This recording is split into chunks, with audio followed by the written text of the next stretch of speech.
ఈ ఉపాధి హామీ పథకం ద్వారా మన మండలానికి సంబంధించి కొన్ని మహిళా సమాఖ్య బిల్డింగ్స్ అదేవిధంగా కాంపౌండ్ వాల్స్ శాంక్షన్ కావడం జరిగింది. దాంట్లో భాగంగా మన ఎల్దుర్తికి సంబంధించి షెట్పల్లి, రామాయపల్లి, ఉప్పులింగాపూర్, మరి అదేవిధంగా దామరంచ, ఎల్దుర్తిలో 2 గ్రామ సమైక్యాలు ఉన్నాయి. సో వాటికి 2కి కూడా శాంక్షన్ కావడం జరిగింది. మొత్తం ఏంటంటే ఒక్కొక్కరికి దానికి 10 లక్షల రూపాయలు చొప్పున మరి శాంక్షన్ చేయడం జరిగింది.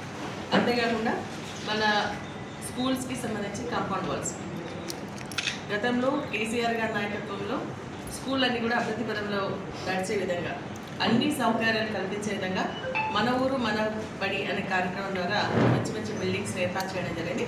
అయితే కొన్ని ప్లేసెస్లో దానికి కాంపౌండ్ వాల్స్ ఉన్నాయి, కొన్ని ప్లేసెస్లో లేవు.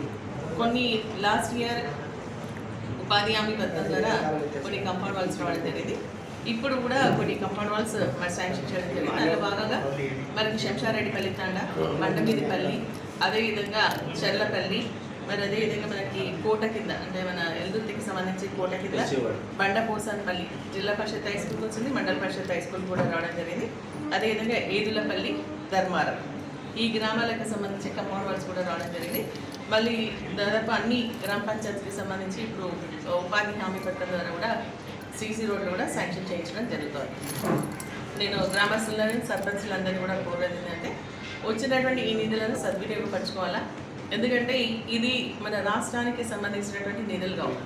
కేంద్రంలో మనం గ్రామంలో ఉన్నటువంటి మరి లేబర్స్ ఎవరైతే ఉన్నారో వాళ్ళ ఉపాధి హామీ ద్వారా సంపాదించినటువంటి నిధుల్లో మెటీరియల్ కంపోనెంట్ కింద ఇవన్నీ కూడా శాంక్షన్ చేయడం జరుగుతుంది. కాబట్టి మన ఊళ్ళో మనం చేసిన పనికి మనకు నిధులు వస్తూ ఉన్నాయి కాబట్టి మరి ఇవి ఖచ్చితంగా ఉపయోగించుకోవాలి, కన్స్ట్రక్షన్ చేయాల్సిందిగా నేను విజ్ఞప్తి చేస్తాను. ఈరోజు ప్రభుత్వం ఏం చేస్తుందంటే రైతులను రాజు చేస్తామన్నారు.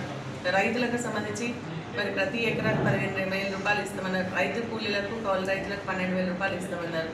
అదేవిధంగా మనకి సన్నోళ్ళని ఏ పంట పండించినా వరి, దొడ్డు కానీ, సన్న కానీ, కందులు కానీ, అదేవిధంగా జొన్నలు కానీ, మక్కలు కానీ పండిస్తే మీకు 500 రూపాయలు బోనస్ ఇస్తామన్నారు. అధికారంలోకి వచ్చిన తర్వాత ఓన్లీ సన్నోళ్ళని గింజ కొలిసి మరి 500 రూపాయలు బోనస్ ఇస్తామని చెప్పి ఒక్కసారి మాత్రమే ఇచ్చి తర్వాత మరి ఇంతవరకు బోనస్ మాట ఊసే లేనటువంటి సందర్భం మనం చూస్తాం. ఈ మొన్న కొనుగోలుకు సంబంధించినటువంటి ఎంత కష్టమైంది అనేది ప్రతి ఒక్క రైతుకు అర్థమైంది. కేసీఆర్ గారి పరిపాలనలో రైతును గౌరవించే విధంగా కార్యక్రమాలు చేపడితే ఈరోజు కాంగ్రెస్ పార్టీ రైతులకు సంబంధించి వాళ్ళ కళ్ళలో నీళ్లు చూసే విధంగా చేయడం జరిగింది. మొన్న ఇప్పటికీ ఇంకా కొన్ని సెంటర్లలో వడ్లు ఉన్నాయి, ఇంకా కొనుగోలు కానటువంటి సందర్భం మనం గమనిస్తూ ఉన్నాం. అది నేను మీటింగ్లు పెట్టి ప్రతి ఒక్క ఆఫీసర్తో కదిలించి మాట్లాడి రైతులు మాట్లాడుతుంటే వాళ్ళతో మాట్లాడి చెప్తే అంత పూర్తికి వచ్చింది. ఇప్పుడు ఈరోజు నిన్న క్యాబినెట్లో ప్రజలకు ఏం ఉపయోగమైనటువంటి కార్యక్రమాలు చేయాలనేది ఆలోచన చేయాలా ప్రభుత్వం. కానీ ప్రభుత్వం ప్రజలను ఇంకా కూడా నష్టపరిచే విధమైనటువంటి కార్యక్రమాలను మరి క్యాబినెట్ సమావేశంలో చర్చించడం అనేది నిజంగా విడ్డూరం, చరిత్రలో ఎప్పుడు జరగలేదని చెప్పేసి కూడా నేను అనుకుంటున్నాను. మొన్న వడ్లు బాగా వండినాయి, కేంద్రం తీసుకోలేదు కాబట్టి మేము కొనాల్సి వచ్చింది, మాకు ఇబ్బంది అయిందని చెప్పేసి చెప్తూ నెక్స్ట్ కేంద్రం ఏ మద్దతు ధర ఇస్తుందో ఆ మద్దతు ధర ప్రకారంగా ఎన్ని కొనమంటే 10,000 క్వింటాలు కొనమంటే 10,000 కొంటాం, 20,000 కొంటాం, 20,000 కొంటాం అన్నట్టుగా మాట్లాడడం నిజంగా కూడా ఇది ప్రభుత్వానికి తగదు, రైతుల్ని మోసం చేయడమే అని చెప్పేసి చెప్తా ఉన్నాం. కేంద్ర ప్రభుత్వం ఎంత మద్దతు ధర ఇచ్చినా రాష్ట్ర ప్రభుత్వం కూడా అవసరమైతే కొన్ని రాష్ట్రాల్లో ఇంకా కొంత మద్దతు ధర ఇచ్చి రైతులను ఎంకరేజ్ చేస్తూ కొనుగోలు కేంద్రాలను ఏర్పాటు చేస్తున్నారు. కానీ ఈ ప్రభుత్వం ఏంటంటే కేంద్రం ఎంత కొనమంటే అంతనే కొంటాం, మిగిలిన కొనమంటే మరి ఈరోజు మిగిలిన పంటలు ఏదైతే రైతులు పండిస్తున్నారో మరి ఎటుపోవాలి అవన్నీ.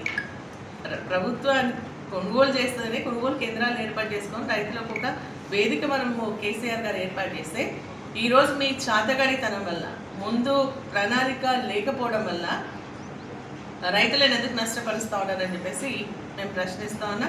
ఇది తగదు ఈ ప్రభుత్వానికి అని చెప్పేసి హెచ్చరిస్తూ కేసీఆర్ గారి పుణ్యాన కాళేశ్వరం గట్టి ఆ కాళేశ్వరంలో వచ్చేటువంటి నీళ్ళ ద్వారా ఎక్కువ పంటలు ఈరోజు మనం పండించుకోవడం జరుగుతోంది.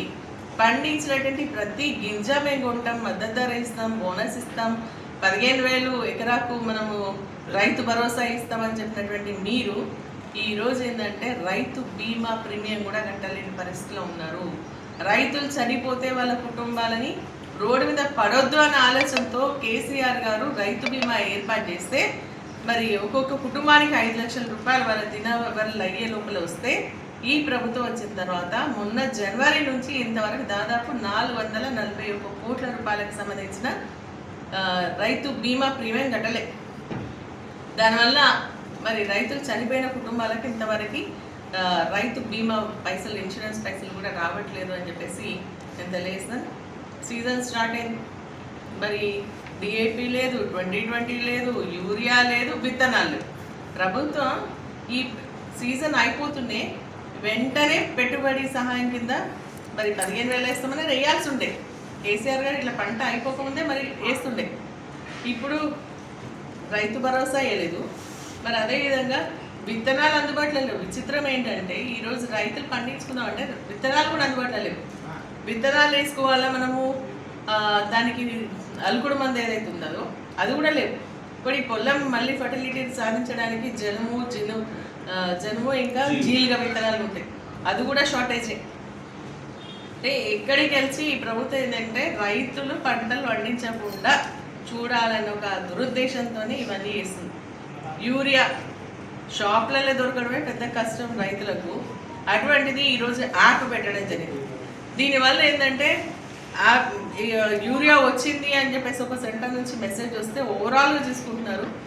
1 గంట ఓపెన్ చేస్తే 10 నిమిషాలలో అయిపోతుంది. 500 బస్తాలు ఒకటేసారి అయిపోతే రైతులకు ఒక్కొక్క ఎకరాకు 1 సంచి మీరు ఇస్తే మరి 10-15 1 ఎకరాకు 4 సంచులు అవసరం. మరి 4 ఎకరాలు ఉన్నటువంటి 16 సంచులు అవసరం వస్తే మీరు ఒక్కొక్క సంచి ఇస్తే వాళ్ళు ఎట్లా వ్యవసాయం చేస్తారని చెప్పేసి ప్రశ్నిస్తా ఉన్నా. మరి నేను ఈ ప్రభుత్వాన్ని హెచ్చరిస్తా ఉన్నా. రైతు అవుతుండే కదా, నిన్న ఎటువైపు మీరంతా ఏం అధికారం ఉందండి? గ్రామాల్లోకి వస్తున్నారు. మీకు ఎవరిచ్చిన అవకాశము? ప్రభుత్వానికి పైన ఉంటే మీరు ఎక్కువ నిధులు తీసుకురావాలా. ఉన్న నిధులు పట్టుకొని వచ్చి మీ కొబ్బరికాయలు కట్టాం మా హక్కు అని చెప్పేసి మాట్లాడితే ప్రజలు కూడా గమనిస్తూనే ఉన్నారు. ఇండ్ల విషయం వస్తే కూడా పోయినసారి 3,500 ఇచ్చి 1,400 ఎమ్మెల్యే కోట. ఈ సంవత్సరం మొత్తం నియోజకవర్గానికి 1,500 ఇల్లు ఇస్తున్నారు. అంటే ఎక్కడికి వెళ్ళి ప్రజలకు సంబంధించింది వాటాలు తగ్గించడానికే వస్తుంది. కానీ రాష్ట్రంలో మరి ఆర్థిక ఇబ్బందులు ఉన్నాయని చెప్పేసి తక్కువ చేయడానికి ప్రయత్నం చేస్తున్నారు. ఎక్కువ లాభం చేసేటువంటి కార్యక్రమాలు మాత్రం ఈ ప్రభుత్వం ఏ ఘోషణ కూడా చేస్తుంది. కాబట్టి రైతు ఏడుస్తే ఈ రాష్ట్రానికి కూడా మంచిది కాదు. కాబట్టి రైతుకు సంబంధించిన మీరు ఇచ్చినటువంటి హామీలు ఏవైతే ఉన్నాయో వెంటనే నెరవేర్చండి. రైతులకు ఎటువంటి ఇబ్బంది లేకుండా యూరియా ఇవ్వండి.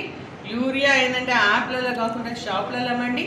రైతులకు ఎంత అవసరం అంటే కేంద్ర ప్రభుత్వం చెప్తుంది ఏంటంటే యూరియా ఫర్టిలైజర్ అంతా తగ్గించుకోండి అని చెప్తారు. మన సారవంతమైన భూములు ఉంటే అది చేసుకోవచ్చు. కానీ ఇప్పుడు సారవంతమైన భూములు లేవు. ఆల్రెడీ మనకంతా కూడా పొల్యూట్ అయిపోయినాయి. దానిలో పండించుకోవాలంటే కంపల్సరీ యూరియా ఇవన్నీ అవసరమే.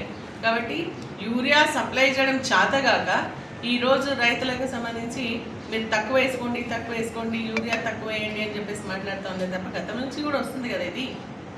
మరి ప్రభుత్వాన్ని మేము డిమాండ్ చేస్తూ ఉన్నాం. మరి ఖచ్చితంగా సీడ్స్ అందుబాటులో ఉంచాలా, ఫర్టిలైజర్స్ యాప్లో కాకుండా షాప్లో ఉంచాలా. అదేవిధంగా మనకు బోనస్ ఇవ్వాలి ఇమ్మీడియట్గా.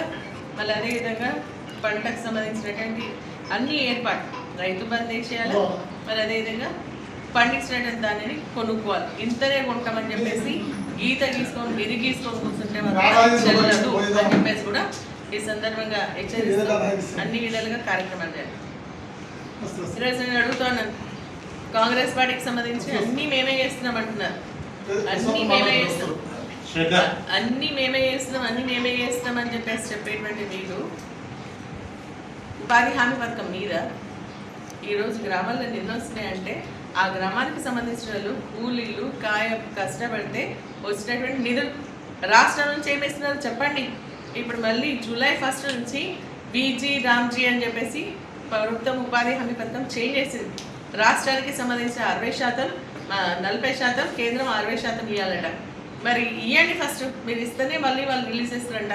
ఆ విధంగా ఎక్కువ నిధులు తీసుకురావడానికి ప్రయత్నం చేయండి తప్ప ఉన్న దాంట్లో వేస్తారు, మరి గండి కొడతామంటే మాత్రం ఇది కరెక్ట్ కాదని చెప్పేసి కూడా తెలియజేస్తూ, మరి అదేవిధంగా ఈరోజు మొత్తం ప్రజల్ని మోసం చేస్తుంది కాంగ్రెస్ పార్టీ.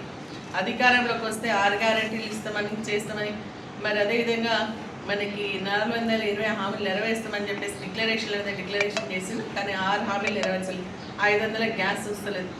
ఈరోజు గ్యాస్, డీజిల్, పెట్రోల్ ధరలు విపరీతంగా కేంద్రం పెంచితే కేంద్రం చూసుకుని అదని చూసుకొని రాష్ట్రం కూడా వ్యాట్ పేరు మీద దాదాపు 2000 కోట్ల రూపాయలు గండి కొడుతూ ఉంది. ఈరోజు లాభంలో తీసుకుపోయేటట్టు వాళ్ళు లాభాన్ని సాధించుకునే విధంగా ప్రజలకు నష్టం జరిగే విధంగా చేస్తూ ఉంది.